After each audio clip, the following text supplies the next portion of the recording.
Last question हमने discuss किया था factor that affect the human behaviour, जिसका एक्सेप्ट करके निकालना था, जो कि हमने निकाला था कि इलिटरेसी इसका करेक्ट आंसर है, क्योंकि नॉलेज के कारण से भी नॉलेज है, नॉलेज इंप्रूव किया जा रहा है तो बिहेवियर चेंजेस हो सकता है, बिहेवियर को अफेक्ट हो सकता है। उसके अलावा सोशल इन्फ्लुएंस के थ्रू भी अपन बिहेवियर को अफेक्ट कर सकते हैं और इमोशन के थ्रू भी अपन बिहेवियर को अफेक्ट कर सकते हैं, लेकिन इलिटरेसी है जो कि जैसा कि है वैसा कि वैसा ही रहता है। उसके अंदर इलिटरेसी है, जहां पर्सन रहता है इलिटरेट पर्सन है, उसको कोई फर्क नहीं पड़ता है कोई क्या कहता है कोई क्या कहता है, किसी से कोई लेना देना नहीं होता। तो इलिटरेसी जो है इस क्वेश्चन का राइट आंसर अपन ने कहा था। उसके बाद आज का पहला क्वेश्चन है, that is 21 number question, 21 number question है। देखिएगा हर क्वेश्चन के लिए टाइमिंग आपको सफिशिएंट मिलेगा, उसके बाद करेक्ट आंसर बताया जाएगा और आगे बढ़ा जाएगा, क्योंकि सेशन आपका काफी लंबा हो सकता है, इसलिए थोड़ा जल्दी से चलेगा। इस क्वेश्चन का करेक्ट आंसर क्या होना चाहिए वो अपन देखेंगे, पूरा पढ़ेंगे। और सबसे कहना चाहूंगा आपको जल्दीबाजी नहीं करनी है, क्योंकि आपको काफी सफिशिएंट टाइमिंग मिलेगा फाइनल एग्जाम में भी। 70 क्वेश्चंस के लिए आपको 2 आवर मिलेंगे, 2 घंटे मिलेंगे, यानी 120 मिनट आपको मिलेंगे। कितने मिलेंगे? 120 मिनट आपको मिलेंगे। स्पेशली राजस्थान सीएचओ की बात है ये, ठीक है, राजस्थान सीएचओ की बात है, उनको 70 क्वेश्चंस को करने के लिए 120 मिनट मिलेंगे, काफी ज्यादा है, देखिएगा।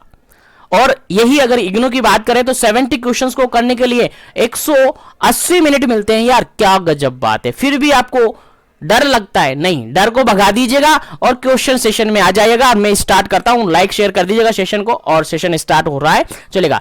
पहला क्वेश्चन है, 21 नंबर क्वेश्चन है, which of the following way to influence the behaviour. देखिए क्वेश्चन यहां पर ये कह रहा है कि कौन सा ऐसा वे है जिसके थ्रू हम किसी पर्सन के बिहेवियर को इन्फ्लुएंस कर सकते हैं। क्वेश्चन समझ में है? क्वेश्चन क्या कहता है? क्वेश्चन सिंपल सा ये कह रहा है, और क्वेश्चन सोल्व करने से पहले क्वेश्चन समझ में आना चाहिए, क्वेश्चन समझ में आना चाहिए, देन ही आपको ऑप्शन में जाना है। नहीं तो क्वेश्चन समझ में नहीं आया, ऑप्शन में चले गए तो 100% आपका क्वेश्चन गलत होने की संभावना रहेगी, ठीक है। तो क्वेश्चन समझ में आ जाना चाहिए। देखिए क्वेश्चन ये कह रहा है कि कौन सा फॉलोइंग ऑप्शन में से ऐसा रास्ता है, ऐसा वे है जो किसी भी पर्सन के बिहेवियर को इन्फ्लुएंस करता है। समझ में आया? क्वेश्चन समझ में आया? क्वेश्चन कहता है कि कौन सा ऐसा वे है जो कि किसी पर्सन के बिहेवियर को इन्फ्लुएंस करता है। आप समझ में आ गया? चलेगा, ऑप्शन के अकॉर्डिंग आपको आंसर देना है। पहला ऑप्शन यहां पर है सपोर्ट, सेकंड ऑप्शन यहां पर है लेजिस्लेशन, थर्ड नंबर ऑप्शन यहां पर है डिजाइन, और फोर्थ नंबर ऑप्शन यहां पर है ऑल ऑफ दिस। चलिएगा, करेक्ट आंसर क्या होगा इस क्वेश्चन का? पहले आंसर आपको देना है, उसके बाद आपको करेक्ट आंसर बताया जाएगा और आगे बढ़ा जाएगा, और जो भी इंपॉर्टेंट की पॉइंट्स जहां पर भी आएंगे वो आपको बताए जाएंगे। चलेगा, इस क्वेश्चन का 21 नंबर क्वेश्चन का बिल्कुल जो करेक्ट आंसर होगा आपका ऑप्शन नंबर डी होगा। क्या होगा जी? ऑप्शन नंबर डी बिल्कुल करेक्ट आंसर होगा, क्योंकि अपन किसी भी पर्सन को सपोर्ट के थ्रू इन्फ्लुएंस करता है, किसी भी पर्सन के बिहेवियर को अपन सपोर्ट के थ्रू इन्फ्लुएंस कर सकते हैं, ठीक है। उसके अलावा किसी भी पर्सन को अपन लेजिस्लेशन, यानी जो कानून वगैरह होते हैं, लेजिस्लेशन जानते हो ना, regulation, rule regulation, enforce, police force, सब जानते हो ना आप, बिल्कुल वही लेजिस्लेशन है, एक तरह से कानून तौर पर। तो इसके थ्रू भी अपन किसी भी पर्सन के बिहेवियर को क्या कर सकते हैं? मोल्डेड कर सकते हैं, इन्फ्लुएंस कर सकते हैं। उसके अलावा डिजाइन करके भी जैसे कि फिजिकल कॉन्टेक्स्ट डिजाइन किया, जैसे कि इंजीनियरिंग अवेलेबिलिटी होती है, उन सब के थ्रू भी अपन किसी भी पर्सन के बिहेवियर को क्या कर सकते हैं? चेंजेस कर सकते हैं। इसीलिए यहां पर करेक्ट आंसर क्या हो जाता है? ऑप्शन नंबर डी बिल्कुल करेक्ट आंसर है, ठीक है, बिल्कुल करेक्ट आंसर है। और सभी से कहना चाहूंगा जो भी कैंडिडेट जुड़े हुए हैं वो फालतू इधर उधर की बातें ना पढ़े, इधर उधर की बुक्स पढ़ने की जरूरत नहीं है। आपको केवल और केवल आपके मॉड्यूल्स अगर पढ़ना ही चाहते हैं आप, नहीं आपको बुक्स पढ़ना है। काफी सारे कैंडिडेट्स ऐसे होते हैं जिनको कुछ भी हो, कहीं भी पढ़ ले, वो एक्स्ट्रा में कहीं पर भी पढ़ ले, लेकिन उनको पढ़ना पड़ता है, उनको माइंड में ऐसा थॉट होता है कि नहीं हम तो बुक्स पढ़ेंगे। तो फिर उन सभी कैंडिडेट से कहना चाहूंगा कि आप केवल और केवल अपने मॉड्यूल्स को पढ़े, इधर उधर की बुक्स पढ़ने की आपको जरूरत नहीं है, क्योंकि आपका जो भी एग्जाम पेपर सेट होगा वो आपके मॉड्यूल से ही होगा, बाहर से कहीं से क्वेश्चन नहीं बैठेगा, ठीक है। तो सभी मॉड्यूल्स आप पढ़ सकते हैं। उसके अलावा जीवन एजुकेशन के जितने भी क्वेश्चन आप करवाए जा रहे हैं उनको आप पढ़िएगा काफी अच्छी तरीके से, बिल्कुल 100% यहीं से आपको क्वेश्चन पूछे जाएंगे। अब मैं स्पीड से इस सेशन को स्टार्ट कर रहा हूं, तो फटाफट से आ जाइएगा, जुड़ जाइएगा, लाइक शेयर कर दीजिएगा। नेक्स्ट क्वेश्चन है आपका, अब स्पीड से चलेंगे, ठीक है। चलेगा, 22 नंबर क्वेश्चन यहां पर कहता है interpersonal soft skill attribute except करके यहां पर निकालना है। जो इंटरपर्सनल सॉफ्ट स्किल्स होती हैं उसके रिगार्डेड आपको एक्सेप्ट करके निकालना है कि कौन सी ऐसा ऑप्शन यहां पर है जो कि इंटरपर्सनल सॉफ्ट स्किल के अंदर नहीं आता है। क्वेश्चन समझ में आएगा ना? बिल्कुल आंसर आपको देना है। क्या क्वेश्चन पूछा है? इंटरपर्सनल सॉफ्ट स्किल, अलग अलग सॉफ्ट स्किल्स होती है, आप सबको पता है, अलग अलग टाइप की अलग अलग तरीके से सॉफ्ट स्किल्स होती हैं, बिल्कुल आपको याद होगी। जिसको याद नहीं है वो याद रखे। काफी इंपॉर्टेंट क्वेश्चन है, काफी इंपॉर्टेंट सेशन है, आपके एग्जाम पॉइंट ऑफ व्यू से काफी इंपॉर्टेंट है। और आई थिंक ये सेशन और इन क्वेश्चंस के बारे में आपको कोई भी नहीं बताएगा। देख लीजिएगा, कहीं पर भी आपको बुक से ही पढ़ना पड़ेगा, उसके अलावा कोई भी नहीं बता पाएगा, क्योंकि सभी लोग जो आपको अवेलेबल करवा रहे हैं वो बिल्कुल सिंपल क्वेश्चन या कि जो पीडीएफ इग्नू की चल रही है उसके अकॉर्डिंग करवा रहे हैं। लेकिन हम जीवन एजुकेशन पर इग्नू के साथ साथ हम आरएचएस के पैटर्न को फॉलो करते हुए जो मॉड्यूल से क्वेश्चन बन सकते हैं वो सारे क्वेश्चन बनाकर आपको अवेलेबल करवा रहे हैं। ठीक है, समझ में आ रही है बात क्या कर रहा हूं? चलेगा, क्वेश्चन यहां पर सिंपल सा ये कह रहा है। तो अलग अलग टाइप की सॉफ्ट स्किल्स होती है, लाइक कम्युनिकेशन स्किल्स होती है, लाइक कोर्टेसी होती है, लाइक अलग अलग फ्लेक्सिबिलिटीज होती है, लाइक इंटीग्रिटीज होती है, उसके अलावा इंटरपर्सनल स्किल्स होती हैं, उसके अलावा पॉजिटिव एटीट्यूड्स वगैरह होते हैं। ये सारी अलग अलग से स्किल्स होती है। आपने पढ़ा होगा, नहीं पढ़ा तो पढ़ सकती हैं, आपके मॉड्यूल्स में सब कुछ अवेलेबल है अगर पढ़ना चाहे तो। बाकी नहीं पढ़ते तो कोई बात नहीं, आपको बता दिया जाएगा, डोंट वरी, पेशेंस रखिएगा। तो यहां पर क्वेश्चन किससे पूछा है? इंटरपर्सनल से।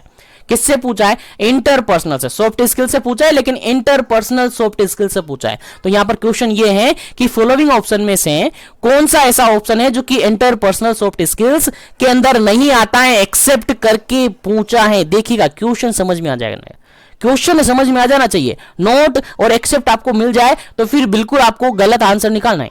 ठीक है, चलेगा। पहला ऑप्शन यहां पर है sense of humour, sense of humour. Second option यहां पर देखेगा फ्रेंडली, सेकंड ऑप्शन यहां पर फ्रेंडली। थर्ड ऑप्शन यहां पर देखेगा life long learner, life long learner. और फोर्थ ऑप्शन यहां पर देखेगा has self control, has self control. चलेगा, यहां पर एक्सेप्ट करके निकालना है कि कौन सा इंटरपर्सनल सॉफ्ट स्किल्स के अंदर नहीं आता है। चलेगा, जल्दी से अपना आंसर कमेंट कीजिएगा, उसके बाद आगे बढ़ते हैं नेक्स्ट क्वेश्चन पर। चलेगा, जल्दी कीजिएगा, काफी इंपॉर्टेंट क्वेश्चन है, आपके एग्जाम पॉइंट ऑफ व्यू से आ सकता है, इंपॉर्टेंट है, स्टार बना लीजिएगा।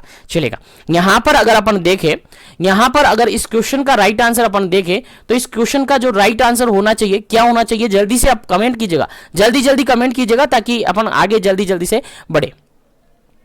चलेगा, यहां पर जो बिल्कुल करेक्ट आंसर होगा आपका option number C correct answer होगा, क्योंकि सेंस ऑफ ह्यूमर है इंटरपर्सनल सॉफ्ट स्किल्स के अंदर आता है। Sense of humour interpersonal soft skills के अंदर आता है। फ्रेंडली भी इंटरपर्सनल सॉफ्ट स्किल्स के अंदर आता है। और हैज सेल्फ कंट्रोल ये भी इसी के अंदर आता है। लेकिन अगर अपन बात करें लाइफ लॉन्ग लर्नर की तो ये आपके इंटरपर्सनल सॉफ्ट स्किल्स के अंदर नहीं आता है। तो आप कहेंगे कि सर ये किसके अंदर आता है, ये भी बताइए हमें, तो हम बताएंगे बिल्कुल ये आता है आपका फ्लेक्सिबिलिटी सॉफ्ट स्किल्स के अंदर। किसके अंदर आता है? ये आता है आपका फ्लेक्सिबिलिटी, फ्लेक्सिबिलिटी सॉफ्ट स्किल्स के अंदर ये आता है। याद रहे, इंपॉर्टेंट क्वेश्चन है, भूलना नहीं है, स्टार बना लीजिएगा।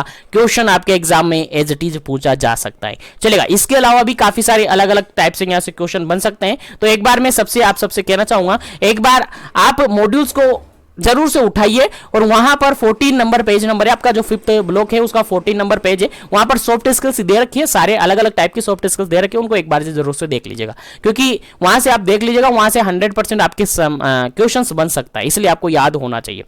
ठीक है, तो चलेगा, आगे बढ़ते हैं नेक्स्ट क्वेश्चन पर। नेक्स्ट क्वेश्चन आपके सामने काफी इंपॉर्टेंट है, 23 नंबर क्वेश्चन है। और ये क्वेश्चन प्रीवियसली बीपीसीसीएचएन का यानी इग्नू यूनिवर्सिटी का जो एग्जाम हो चुका है, प्रीवियसली एग्जाम हो चुका है, उसके अंदर एज इट इज क्वेश्चन पूछा हुआ है, एज इट इज क्वेश्चन पूछा हुआ है। प्रीवियसली क्वेश्चन पेपर उठाकर देख लीजिएगा, जो कि अपन बहुत ही जल्दी स्टार्ट कर देंगे, यानी कल से ही आपका जो प्रीवियसली के जो पेपर है उनको भी सोल्व करवाया जाएगा। डोंट वरी, पेशेंस रखिएगा। ठीक है, तो यहां पर ये इंपॉर्टेंट क्वेश्चन है आपके BPCCHN previously as it is question पूछा हुआ है कि rational appeal which technique of behaviour is change.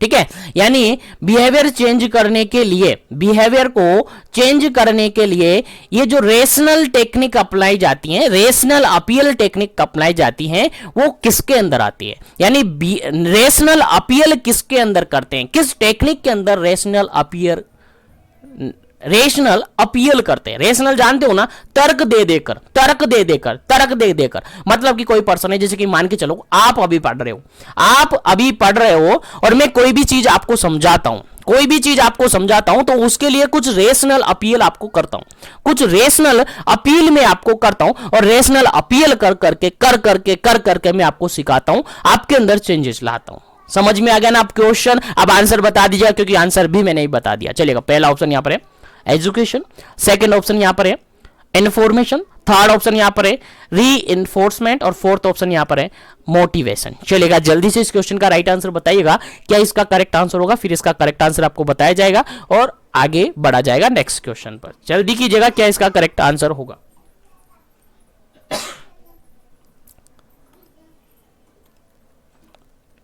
चलेगा, इस क्वेश्चन का अगर बिल्कुल करेक्ट आंसर अपन देखें, बिल्कुल करेक्ट आंसर अगर अपन देखें, तो इस क्वेश्चन का राइट आंसर होगा, बिल्कुल करेक्ट आंसर होगा आपका ऑप्शन नंबर डी, बिल्कुल करेक्ट आंसर होगा मोटिवेशन, बिल्कुल करेक्ट आंसर होगा इस क्वेश्चन का।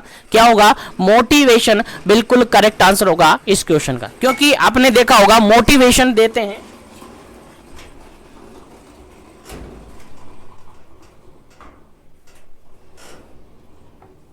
क्योंकि आप सबको पता है मोटिवेशन जो अपन प्रोवाइड करते हैं, मोटिवेशन आपने देखा होगा कहीं यूट्यूब पर भी आपने काफी सारी वीडियोस देखी होगी, मोटिवेशनल वीडियो, मोटिवेशनल टास्क। उसके अंदर क्या करते हैं, एक दूसरे से अपील करते हैं, रेशनल देते हैं कि यार वो ऐसा है, कि यार हम ऐसा करेंगे तो ऐसा होगा, देते हैं ना। तो वो क्या देते हैं? रेशनल देते हैं, रेशनल बताते हैं, वो नेता ऐसा है, वो नेता ऐसा, वो ऐसा है, तो रेशनल देते हैं। तो रेशनल अपील से अगर क्वेश्चन पूछा जाए, डायरेक्टली आपका आंसर जाएगा सर वो मोटिवेशन करवाएगा। क्या करता है? मोटिवेशन करता है, आना चाहिए आपके एग्जाम में, चाहे वो रेशनल कैसा भी दे सकता है, देखिएगा इमोशनल रेशनल भी दे सकता है, अफेक्टिव रेशनल भी दे सकता है, लेकिन रेशनल की अगर बात आ जाती है तो आपका आंसर जाता है मोटिवेशन पर। प्रीवियसली ईयर एग्जाम में पूछा हुआ है और आपको आना भी चाहिए और आप भूलना भी नहीं चाहिए, ठीक है, क्योंकि ये मैं बता दिया हूं, बिल्कुल रेशनल अपील करते हैं किसके अंदर? मोटिवेशन के अंदर। याद रहे, भूलना नहीं चाहिए। चलेगा, मैं चलता हूं आगे नेक्स्ट क्वेश्चन पर, लेकिन सेशन को लाइक शेयर करते रहेगा। जो भी कैंडिडेट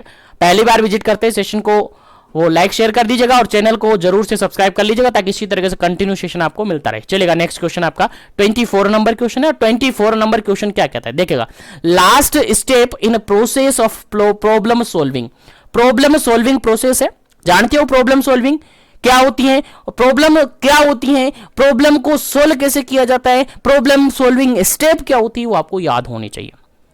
समझ में आ रहा ना क्या होना चाहिए? आपको याद होनी चाहिए। अगर याद नहीं है ना तो याद रख लीजिएगा, क्योंकि यहां से भी आपके एग्जाम में क्वेश्चन बन सकता है, यहां से भी आपके एग्जाम में क्वेश्चन बन सकता है। तो क्वेश्चन यहां पर पूछा है कि last step of problem solving process, जो प्रॉब्लम सॉल्विंग प्रोसेस होती है उसकी लास्ट स्टेप कौन सी है? ऑप्शन के अकॉर्डिंग आंसर देना। पहला ऑप्शन यहां पर है डिजाइन अ सॉल्यूशन, सॉल्यूशन को डिजाइन करना।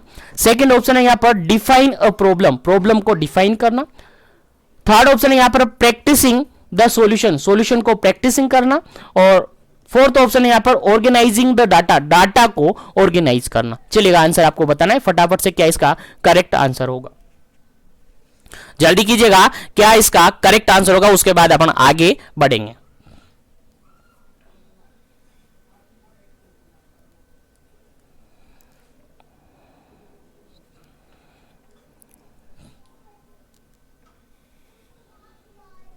चलिएगा, इस क्वेश्चन का बिल्कुल करेक्ट आंसर आपको देना है, जल्दी कीजिएगा ताकि फिर आगे बढ़े अपन जल्दी जल्दी से, ठीक है। अगर नॉर्मल अपन कहे, देखिएगा नॉर्मल अगर प्रॉब्लम सॉल्विंग की बात करें, नॉर्मल अपन साइंटिफिक रूप से नहीं, नॉर्मल अगर बात करते हैं अपन, देखिएगा आंसर अभी बात करेंगे। नॉर्मल प्रॉब्लम सॉल्विंग की अगर बात करें तो सबसे पहले क्या होता है, सबसे पहले क्या होता है, मान के चलेगा ये आप है, ये कोई पर्सन है, इसके पास सबसे पहले तो क्या होगा, कोई प्रॉब्लम जनरेट होगी। क्या होगी? प्रॉब्लम जनरेट होगी, होगी कि नहीं होगी भाई? प्रॉब्लम जनरेट होगी तभी तो सॉल्यूशन फाइंड आउट करना पड़ेगा। प्रॉब्लम जनरेट होगी यानी कि क्वेश्चन मार्क आपके पास आ जाएगा। क्या आ जाएगा जी? Question mark. रिसर्च पढ़ी है कि नहीं पढ़ी है? किस किस ने नहीं पढ़ी है? उम्मीद करता हूं सबने ही पढ़ी होगी, क्योंकि सभी नर्सिंग करके आए, डिप्लोमा या फिर डिग्री जो भी करके आए, सबने रिसर्च पढ़ी है कुछ अमाउंट में, सबने, और स्पेशली डिग्री करने वालों ने तो काफी अच्छी तरीके से पढ़ी है, ठीक है। तो रिसर्च के अंदर भी सबसे पहले क्या होना चाहिए? कोई भी बात है, कोई भी इशू है, सबसे पहले क्या आएगा सर? क्वेश्चन मार्क आएगा। जब तक क्वेश्चन मार्क नहीं आएगा, जब तक क्वेश्चन नहीं आएगा, क्वेश्चन बोले तो प्रॉब्लम नहीं आएगी। जब तक प्रॉब्लम नहीं आएगी तब तक उसका क्या नहीं होगा? सॉल्यूशन नहीं होगा। तब तक उसका क्या नहीं होगा? सॉल्यूशन नहीं होगा। तब तक उसका क्या नहीं होगा? आंसर नहीं मिलेगा। यही बात है। तो सबसे पहले क्या होगा? प्रॉब्लम जनरेट होगी। अब जैसे ही प्रॉब्लम जनरेट होगी, मान के चलेगा पहली स्टेप में आपने प्रॉब्लम जनरेट कर ली। क्या कर ली? प्रॉब्लम जनरेट हो गई। अब क्या करेंगे? सेकंड स्टेप में आप क्या करेंगे? प्रॉब्लम जनरेट होने के बाद इस प्रॉब्लम से रिगार्डेड इसका इवैल्यूएट करेंगे, इसको देखेंगे, असेस करेंगे। क्या करेंगे? असेस करेंगे। नर्सिंग केयर प्लान आप बनाते हैं, उसके अंदर आपने पढ़ा होगा असेसमेंट। असेस करेंगे और असेस करके उसके रिगार्डेड अल्टरनेटिव ढूंढेंगे। क्या ढूंढेंगे जी? अल्टरनेटिव आप यहां पर ढूंढेंगे। अल्टरनेटिव फाइंड आउट करेंगे कि हमारे पास ये प्रॉब्लम है, प्रॉब्लम आपने सोल्व आउट करने के लिए कुछ अल्टरनेटिव आप बनाएंगे कि हम इस अल्टरनेटिव को अप्लाई करके इस प्रॉब्लम से सोल्व आउट कर लेंगे। यानी पहले अल्टरनेटिव आप बनाएंगे, फिर इन अल्टरनेटिव में से भी आप एक एप्रोप्रिएट एप्रोप्रिएट अल्टरनेटिव सेलेक्ट करेंगे। यानी सेलेक्ट एप्रोप्रिएट अल्टरनेटिव। यानी यहां पर भी आप एक स्पेशल, उनमें से भी जो अल्टरनेटिव आपने बनाए वहां से भी एक स्पेशल करके आप अल्टरनेटिव को फाइंड आउट कर लेंगे। अब उस अल्टरनेटिव को क्या करेंगे? फिर इंप्लीमेंट करेंगे। क्या करेंगे? इंप्लीमेंट करेंगे। किस पर? प्रॉब्लम पर। प्रॉब्लम पर इंप्लीमेंट करने के बाद एक बार आप उसको इवैल्यूएट करेंगे कि प्रॉब्लम का सॉल्यूशन हुआ या नहीं हुआ। अगर प्रॉब्लम का सॉल्यूशन हो गया तो ठीक है, नहीं हुआ तो फिर वापस से अपन अल्टरनेटिव ढूंढेंगे, फिर वापस से चालू करेंगे। और अगर मिल गया तो फिर जो भी सॉल्यूशन मिला है उसको प्रैक्टिसिंग करेंगे। क्या करेंगे? प्रैक्टिसिंग करेंगे। तो इस क्वेश्चन का राइट आंसर क्या होगा जी? बिल्कुल ऑप्शन नंबर सी बिल्कुल करेक्ट आंसर होगा। क्या होगा? ऑप्शन नंबर सी बिल्कुल करेक्ट आंसर होगा, क्योंकि प्रॉब्लम को डिजाइन तो पहले ही करना पड़ता है, प्रॉब्लम को डिफाइन भी पहले ही करना पड़ता है, ऑर्गेनाइजिंग डाटा भी पहले ऑर्गेनाइज करेंगे। लेकिन प्रैक्टिसिंग कब करेंगे? जब आपको अल्टरनेटिव वगैरह सब कुछ काम हो गया, अब उस सॉल्यूशन को आप प्रैक्टिसिंग कर रहे हैं, यानी अप्लाई कर दिया, इंप्लीमेंटेशन कर दिया, तो फाइनल स्टेज क्या हो जाएगी? आपकी प्रॉब्लम सॉल्विंग हो जाएगी। क्या हो जाएगी? प्रॉब्लम सॉल्विंग हो जाएगी।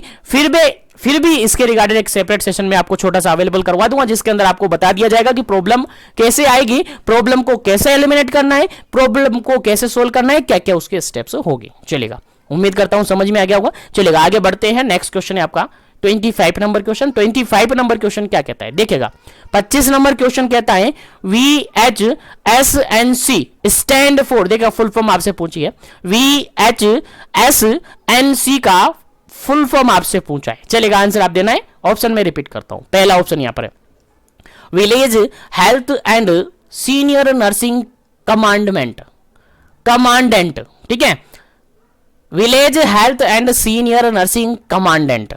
उसके बाद सेकंड ऑप्शन है vector health science and non communicable. Third option है village health sanitation and nutritional committee. Fourth option है यहां पर नन ऑफ दी अबव। चलेगा, नन ऑफ दी को अबव को मैंने हटा दिया। चलेगा, तीन ऑप्शन आपके पास है और तीनों ऑप्शन में से आपको आंसर लगाना है। फटाफट से आंसर लगाना है, क्या इसका करेक्ट आंसर होगा। VHSNC का स्टैंड फॉर आपसे पूछा, यानी फुल फॉर्म आपसे पूछिए। उम्मीद करता हूं सभी को याद होगा, और जिसको याद नहीं है वो याद रखिएगा जी, बिल्कुल जिसको याद नहीं है वो याद रखिएगा, क्योंकि अगर ऐसे भी क्वेश्चन आपको याद नहीं है तो फिर आपका एग्जाम देना ही वेस्ट है, क्योंकि ऐसे ही क्वेश्चन आपको याद नहीं है। तो उम्मीद रखिएगा, खुद पर विश्वास रखिएगा और जीवन एजुकेशन के साथ जुड़े रहेगा और अपने मॉड्यूल्स के साथ भी जुड़े रहिएगा और अपने एग्जाम को बिल्कुल पॉजिटिविटी के साथ दीजिएगा। 100% क्वेश्चन का राइट आंसर आपको मिलेगा। चलेगा, इस क्वेश्चन का बिल्कुल राइट आंसर होता है आपका option number C. Option number C बिल्कुल राइट आंसर होता है। VHSNC, V for village, H for health, S for sanitation और N फॉर न्यूट्रिशन और C फॉर कमिटी। चलिएगा, आंसर हो गया आपका village health sanitation and nutritional committee. Nutrition committee आपका बिल्कुल करेक्ट आंसर हो जाता है। भेजे में बिठा लेना है, भूलना नहीं है। इंपॉर्टेंट क्वेश्चन है, एग्जाम में पूछा जा सकता है, क्योंकि इंपॉर्टेंट है, यहां से आपके एग्जाम में क्वेश्चन आ सकता है। चलेगा, आगे बढ़ते हैं, सेशन को लाइक शेयर करते रहेगा। चलेगा, आगे बढ़ते हैं। नेक्स्ट क्वेश्चन आपका 26 नंबर क्वेश्चन। 26 नंबर क्वेश्चन क्या कहता है, समझते हैं। पहले समझना इंपॉर्टेंट है, क्योंकि जब तक समझ नहीं आएगा जब तक आंसर नहीं आएगा, और आंसर आ जाएगा तो गलत आ जाएगा, इसलिए थोड़ा समझना है, सस्पेंस है, क्योंकि टाइमिंग काफी अच्छा है आपके पास। 70 क्वेश्चन को 2 घंटे में आपको सोल्व करना है यार, काफी अच्छा टाइमिंग है, आराम से सोल्व कीजिएगा, सस्पेंस के साथ सारे क्वेश्चन सोल्व करने और सारे ही सही करने हैं, ठीक है, क्योंकि इतना टफ के ऊपर आपका पेपर नहीं आएगा, केवल मॉड्यूल से आपको क्वेश्चन पूछा जाएगा। चलेगा, क्वेश्चन है आपका आशा। जानते हो आशा के बारे में? ये वही आशा है जो गांव में घूमती है। हाँ, ये वही आशा है सर। हाँ सर, हमने बचपन से ही पढ़ा है आशा। हाँ, ये वही आशा है। तो यहां पर पूछा है आशा हैज बीन रेस्पॉन्सिबल फॉर, खाली जगह छोड़िए, इस खाली जगह को आपको भरना है, in rural area. Question simple सा यहां पर यह पूछा है कि जो आशा होती हैं जनरली रेस्पॉन्सिबल होती हैं किसके लिए, कितनी पॉपुलेशन पर एक आशा होती है। क्वेश्चन यहां पर यह है, यार लैंग्वेज घूम रही है तो आप परेशान क्यों होते हो। यहां पर सिंपल सा है कि आशा किसके लिए रेस्पॉन्सिबल होती है, कितनी पॉपुलेशन पर आशा काम करती है। सीधा सा सिंपल सा क्वेश्चन अगर अपन बात करें तो आशा कितनी पॉपुलेशन पर काम करती है, तो सीधा सा आंसर मिल जाएगा आपको। पहला ऑप्शन है यहां पर 1000 पॉपुलेशन, सेकंड ऑप्शन है 2000 पॉपुलेशन, थर्ड ऑप्शन है यहां पर 3000 पॉपुलेशन, और फोर्थ ऑप्शन है यहां पर 4000 पॉपुलेशन। चलेगा, आंसर आपको बताना है क्या इसका करेक्ट आंसर होगा। आशा हैज रेस्पॉन्सिबल फॉर, इन कितने पॉपुलेशन के लिए रेस्पॉन्सिबल होती है, या आशा कितनी पॉपुलेशन पर होती है। तो आपका आंसर क्या जाएगा, बिल्कुल सबको याद होना चाहिए। ऐसे क्वेश्चन भी अगर गलत होते हैं ना तो बहुत बुरी बात है, बहुत बुरी बात है कि अगर ऐसे भी क्वेश्चन भी आपको गलत हो। चलेगा, बिल्कुल करेक्ट आंसर है option number A. Option number A बिल्कुल करेक्ट आंसर है। 1000 पॉपुलेशन पर आशा होती है, 1000 पॉपुलेशन के रिगार्डेड आशा रेस्पॉन्सिबल होती है। याद रखिएगा, इंपॉर्टेंट क्वेश्चन है आपके एग्जाम पॉइंट ऑफ व्यू से। सारे क्वेश्चन को मोल्डेड करके दूंगा, परेशान क्यों होते हो, बिल्कुल सारे ब्लॉक को मोल्डेड करके आपको दूंगा, परेशान मत हो। बस जीवन एजुकेशन के साथ थोड़ा सा जुड़े रहे और इसी तरीके से कंटिन्यू सेशन लेते रहे। चलेगा, नेक्स्ट क्वेश्चन है आपका 27 नंबर क्वेश्चन। 27 नंबर क्वेश्चन कहता है each sub centre is located in plain area. देखिएगा, सब सेंटर की पॉपुलेशन पूछिए, जो कि पता नहीं कितनी बार क्वेश्चन पढ़ चुके हैं यार, पता नहीं कितनी बार ये क्वेश्चन हम पढ़ चुके हैं, फिर भी आपका क्वेश्चन गलत हुआ ना तो बहुत बुरी बात है, गलत नहीं होना चाहिए, ठीक है। तो सब सेंटर की पॉपुलेशन पूछिए, लेकिन कौन सा area, plain area. Sub centre की पॉपुलेशन, पीएससी की पॉपुलेशन, सीएससी की पॉपुलेशन, दोनों तीनों को अलग अलग एरिया के अंदर अपन ने डिवाइड किया था। याद हो तो आपको याद कीजिएगा, फर्स्ट ब्लॉक जब हम पढ़ रहे थे, हेल्थ केयर फैसिलिटी हम पढ़ रहे थे तो उसके अंदर काफी अच्छी तरीके से पढ़ा था। तो सब सेंटर को हिली एरिया और प्लेन एरिया दो एरिया में डिवाइड करते और उसी के अकॉर्डिंग आंसर आपको देना है। चलेगा, पहले आपका आंसर देना है फिर आपको बताया जाएगा। चलेगा, पहला ऑप्शन यहां पर 1000 पॉपुलेशन, सेकेंड ऑप्शन यहां पर 3000 पॉपुलेशन, थर्ड ऑप्शन यहां पर 4000 पॉपुलेशन और फोर्थ ऑप्शन यहां पर 5000 population. 1000 population, 3000 population, 4000 population, 5000 population. Answer भी आपको बताना है, जल्दी से बता दीजिएगा ताकि फिर आगे बढ़े, क्योंकि सिंपल से क्वेश्चन है, इनको टाइम वेस्ट नहीं करेंगे। चलेगा, इस क्वेश्चन का जो बिल्कुल राइट आंसर है that is option number D, बिल्कुल राइट आंसर है, क्योंकि प्लेन एरिया की बात की गई है। किसकी बात की गई है, प्लेन एरिया की बात की गई है। और प्लेन एरिया के अंदर पॉपुलेशन कितनी होती है, 5000 5000 होती है। आप सबको याद होगा सब सेंटर की पॉपुलेशन कितने से कितने की होती है। पहले नेक्स्ट क्वेश्चन डिस्कस करते हैं फिर बताऊंगा। चलेगा, आगे बढ़ते हैं नेक्स्ट क्वेश्चन पर। नेक्स्ट क्वेश्चन आपके सामने काफी इंपॉर्टेंट है, 28 नंबर क्वेश्चन है। 28 नंबर क्वेश्चन है। 28 नंबर क्वेश्चन क्या कहता है, each sub centre is located in hilly area. देखिएगा, सब सेंटर की पॉपुलेशन पूछिए हिली एरिया में। किस एरिया में, हिली एरिया में। दो टाइप मैंने बताया, हिली एरिया और प्लेन एरिया। प्लेन एरिया की पॉपुलेशन हमने देख ली कितनी, 5000 पॉपुलेशन होती है सर। अब हिली एरिया की बताओ कितनी होगी। चलेगा, ऑप्शन के अकॉर्डिंग पहला ऑप्शन है 1000, सेकंड ऑप्शन है 3000, थर्ड ऑप्शन है 4000 और फोर्थ ऑप्शन है 5000। चलेगा, 1000, 3000, 4000 और 5000। चलेगा, करेक्ट आंसर आपको देना है, फिर आगे बढ़ेंगे नेक्स्ट क्वेश्चन पर, क्योंकि उम्मीद करता हूं सभी को याद होगा, क्योंकि ऐसे क्वेश्चन काफी बार हम डिस्कस कर चुके हैं। चलेगा, इस क्वेश्चन का बिल्कुल राइट आंसर होता है ऑप्शन नंबर बी, बिल्कुल करेक्ट आंसर होता है 3000 पॉपुलेशन होता है। अब अगर बात करें तो हिली एरिया और प्लेन एरिया दो तरीके से अपन बात करते हैं। सब सेंटर की बात करें तो दो तरीके से जनरली कहते हैं अपन, 3000 से लेकर 5000 पॉपुलेशन होती है एक सब सेंटर की। कितनी, 3000 से लेकर 5000 पॉपुलेशन होती है एक सब सेंटर की। और एक सब सेंटर यानी हिली एरिया की बात करें, हिली एरिया की बात करें तो वहां की पॉपुलेशन कितनी होती है? 3000 होती है। अगर प्लेन एरिया की बात करें तो वहां पर पॉपुलेशन होती है 5000। याद रखिएगा, इंपॉर्टेंट क्वेश्चन है, भूलना नहीं है, बिल्कुल इंपॉर्टेंट क्वेश्चन है। और इसके रिगार्डेड कंप्लीट जानकारी चाहिए तो पुराने सेशन जो प्रीवियसली सेशन हो रखे हैं उनको डिस्कस कर लीजिएगा, उनको देख लीजिएगा, क्योंकि थ्योरेटिकल और प्रैक्टिकल दोनों तरीके से हमने डिस्कस किया है। चलेगा, नेक्स्ट क्वेश्चन की बात करते हैं। नेक्स्ट क्वेश्चन है आपका 29 नंबर क्वेश्चन। 29 नंबर क्वेश्चन क्या कहता है समझते हैं। 29 नंबर क्वेश्चन कहता है the worker that work with in the community और एट द, खाली जगह छोड़ा हुआ है, level known as gross root of level worker, gross root level worker. देखिएगा क्वेश्चन सिंपल सा यहां पर पूछा है और इस क्वेश्चन पर, इस वर्ड पर मैंने प्रीवियसली सेशन के अंदर भी फोकस किया था बहुत ज्यादा कि ग्रोस रूट क्या होता है, ग्रोस रूट क्या होता है, ग्रोस रूट क्या होता है। चलेगा, अब आंसर आप बताना है, आप आंसर बताना है कि ग्रोस रूट का मतलब क्या होता है। पहले ऑप्शन का आंसर, क्वेश्चन का आंसर दीजिएगा, फिर बात करेंगे इसके बारे में। चलेगा, क्वेश्चन सिंपल सा समझ में आ गया। क्वेश्चन ये कहता है कि worker that work with in the community, worker जो भी काम करने वाले हैं वो कम्युनिटी के अंदर काम कर रहे हैं, एट द लेवल, किस लेवल पर काम करते हैं कि उसको ग्रोस रूट लेवल कहेंगे, ग्रोस रूट लेवल उसको कहेंगे, या ग्रास रूट आप कह सकते हैं। ठीक है, तो किस लेवल पर होता है? Option number first sub centre level, option number second PSC level, option number third CSC level, option number fourth none of the above. चलेगा, जल्दी से आपको आंसर बताना है क्या इसका करेक्ट आंसर होगा, जल्दी से आंसर देना है। बिल्कुल ग्रास लेवल की बात की जा रही है, ग्रोस लेवल की बात की जा रही, क्या होगा आंसर? बिल्कुल करेक्ट आंसर होगा। चलेगा, इस क्वेश्चन का बिल्कुल करेक्ट आंसर होगा, मैंने बताया था ग्रास रूट या ग्रोस लेवल की बात करें, ग्रास रूट या ग्रोस लेवल की बात करें या ग्रोस रूट की बात करें तो देखिएगा यहां पर रूट क्या है यार, रूट मतलब होता है जड़, रूट मतलब होता है जड़। और हमने कहा था कि कम्युनिकेशन प्रोसेस में अपवार्ड कम्युनिकेशन करते हैं, यानी पौधा है यार, जड़ से ही स्टार्ट हो गया, ऊपर की तरफ चलेगा तो सबसे नीचे वाली यूनिट क्या है? सबसे नीचे वाली सर सब सेंटर होता है। सबसे नीचे क्या होता है? सब सेंटर होता है। क्या पीएससी होगा क्या? नहीं, पीएससी के अंडर भी सब सेंटर होते हैं, यानी सबसे नीचे से स्टार्ट करेंगे, सबसे नीचे से स्टार्ट करेंगे मतलब कि सब सेंटर। इस क्वेश्चन का राइट आंसर क्या हो गया? Sub centre. तो ऐसे ही आपको याद रखना है, ग्रास रूट या ग्रोस रूट की अगर बात की जाए, रूट मतलब जड़ होती है, यानी अपवर्ड की बात की जाए यानी नीचे से, बिल्कुल बॉटम से बात की जा रही है, बिल्कुल कहां से बात की जा रही है? बॉटम से, यानी बिल्कुल नीचे से, जीरो से बात की जा रही है, तो सब सेंटर यहां पर करेक्ट आंसर होगा। यहां पर क्या भर दोगे आप? सब सेंटर फिल कर दोगे। चलेगा, उम्मीद करता हूं समझ में आ रहे होंगे, तो सेशन को लाइक शेयर करते रहेगा। आगे बढ़ते हैं नेक्स्ट क्वेश्चन पर। चलेगा, क्वेश्चन काफी सिंपल सा, काफी इजी सा क्वेश्चन है। क्वेश्चन यहां पर यह कहता है ग्रास रूट लेवल वर्कर, देखिएगा जो ग्रास रूट पर काम करने वाले वर्कर है वो कौन कौन होते हैं?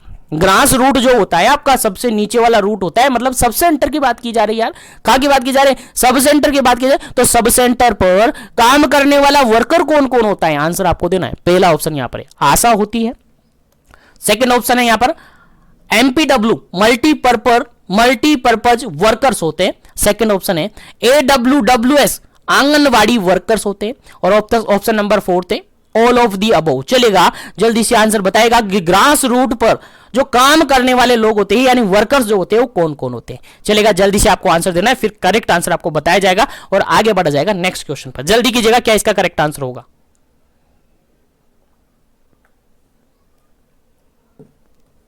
चलेगा, इस क्वेश्चन का अगर बिल्कुल करेक्ट आंसर अपन देखें, बिल्कुल करेक्ट आंसर अपन देखें तो ग्रास रूट की बात कर रहे हैं तो यहां पर आशा भी होती है, यहां पर मल्टीपर्पज वर्कर्स भी होते हैं, मल्टीपर्पज वर्कर मेल और फीमेल दोनों ही होते हैं, ठीक है, अलग अलग। उसके अलावा आंगनवाड़ी वर्कर होते हैं, यानी इस क्वेश्चन का बिल्कुल करेक्ट आंसर क्या बनेगा आपका? Option number D. यानी ग्रास रूट की बात करें तो ग्रास रूट पर जो वर्कर्स होते हैं काम करने वाले, वहां आशा भी होती है, वहां पर मल्टीपर्पज वर्कर्स भी होते हैं और वहां पर आपकी आंगनवाड़ी वर्कर्स भी होती हैं। इसलिए बिल्कुल करेक्ट आंसर क्या होता है आपका? ऑप्शन नंबर डी बिल्कुल करेक्ट आंसर हो जाता है। चलेगा, आगे बढ़ते हैं, सेशन को लाइक शेयर करते रहेगा और जो चलेगा नेक्स्ट क्वेश्चन की बात करते हैं। नेक्स्ट क्वेश्चन आपका सामने है 31 नंबर 31 नंबर क्वेश्चन है। 31 नंबर क्वेश्चन काफी इजी सा ये कह रहा है कि anganwadi centre under are manned by anganwadi worker and helper. Simple सा क्वेश्चन, कहने का मतलब यह है कि जो आंगनवाड़ी सेंटर चलता है, आंगनवाड़ी सेंटर्स जो चलते हैं कम्युनिटी के अंदर,